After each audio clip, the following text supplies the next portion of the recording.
So I've recently made some videos about what I've always presumed was my greatest interest, which is the mystery of existence, of being,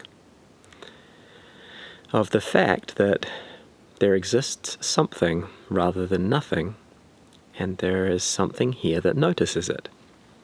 I do find that utterly fascinating, and something that's worthy of reverence. It's something that feels almost sacred and divine to me. I'm not a religious person, but I absolutely resonate with what is being pointed to. But all I can say of it is that it is the great mystery. As soon as I try to define it or understand it with the mind, it feels like I'm doing it both a disservice and myself a disservice by being dishonest, because I do not think that it is possible to truly conceive of and comprehend what all of this actually is, if it is anything at all.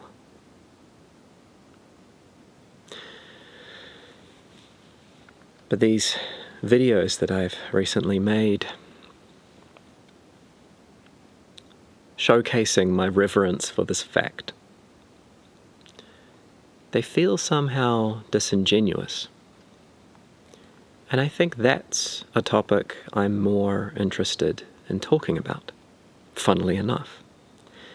Because I suppose there isn't that much to say about the nature of the divine, for the want of a better term, when you conclude that it is unknowable, that it is utterly mysterious. And I'm feeling more and more lately that it's all sort of besides the point anyway. That if there is any kind of reason that we're here, well, regardless of whether there is, it seems that life is only truly lived when it's moved into and not contemplated incessantly. When it's a bottom-up approach rather than a top-down approach, you know? And so I want to discuss more about the nature of experience rather than the nature of reality, or even the nature of consciousness. Because these things are abstractions at the end of the day, aren't they? They're concepts in the mind. No matter how fanciful or wondrous or convincing our narratives might be about why things are the way they are, they're all concepts up here. They're all ideas. And really, we just do not know. And they're all competing. They're all fighting and waging war with one another, as if we must get to the truth. But what if the truth, the only truth that we're privy to at least, is the nature of our own experience? What if that is the only thing we can truly talk about honestly, of what it's like to be, rather than what being is itself? You know, it's very similar, I think, to viewing the world reductionistically, like many materialists might. They might look at a painting and say, oh, what paints have been used? Oil or water-based? What colours, what pigments were used to create those paints? What is the GSM of the canvas, or what have you?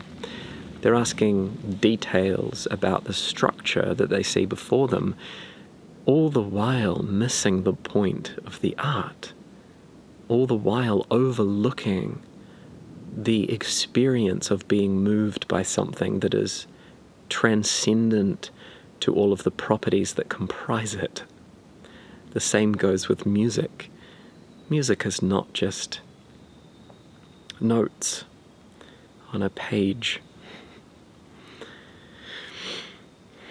It is felt. It is witnessed in the body, experienced through rhythm, through movement, internal or external.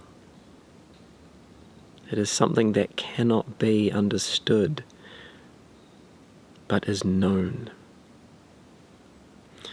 And that is something that I have stumbled upon recently in my life, that there are some things that are truer than truth, precisely because they do not need to be understood to be known.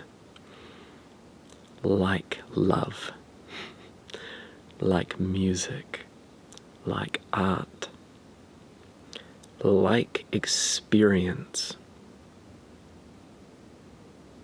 And I really do think we are, in this modern world, so divorced from our own experience. It's too dangerous, dare I say, for these systems that uphold the world and are failing to do so. It's too dangerous for its citizens to feel fully, to be connected with their most primal and fundamental subjectivity. We're imprisoned in a way, we're enslaved in a way by the objectification of our subjective experience. And that's something I know intimately. That is something, perhaps the only thing I feel at all authorized to talk about. You see, I've often fancied myself as some sort of philosopher or spiritual guru, but I am far from either of those things. I am far from either of those things. But what I am is somebody that knows innately, intimately, what it's like to objectify my own subjectivity and to have my sense of self replaced by others. I know what it's like to experience derealization, of feeling like the world isn't real, and depersonalization, of feeling like the self isn't real. I know intimately those experiences.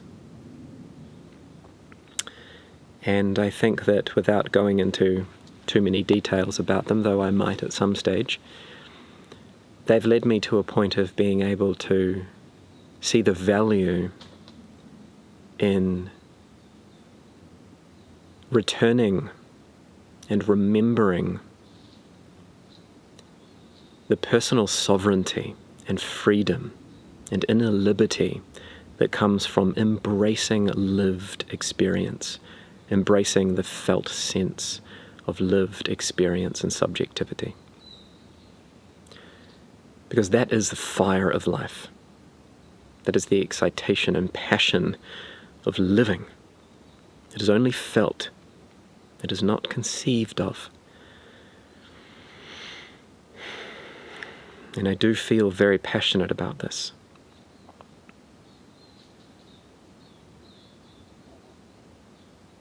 Because I can see it everywhere.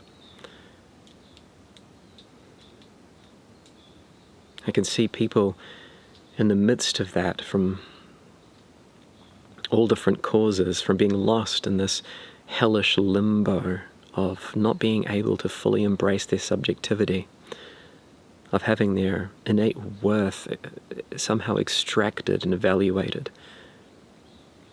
This is the modern system we live in, the indoctrination and conditioning that we're all a part of.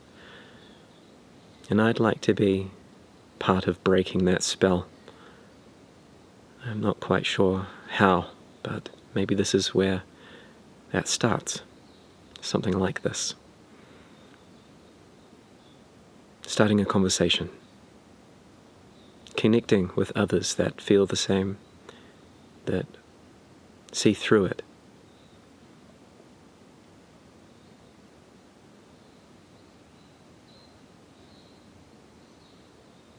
I'm ready to live. I'm finally ready to be honest with who I am and embrace my felt sense and lived experience.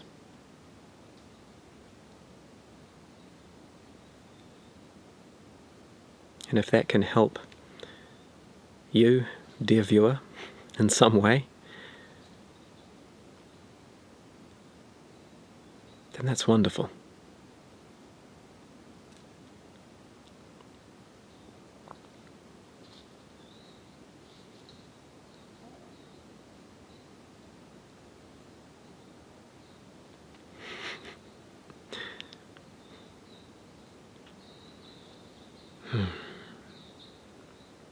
Just behold it for a moment.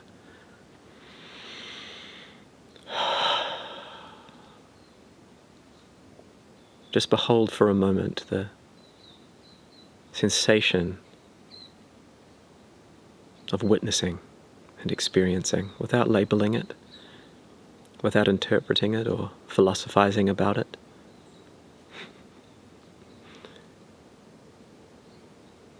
Without solving it as a problem or turning it into anything that needs value extracted from it.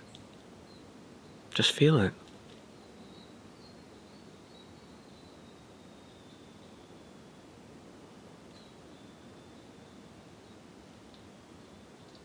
That's our greatest power.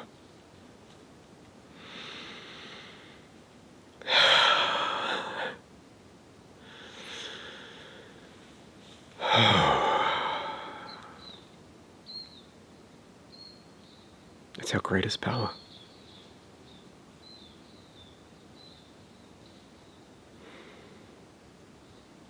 It's our only power.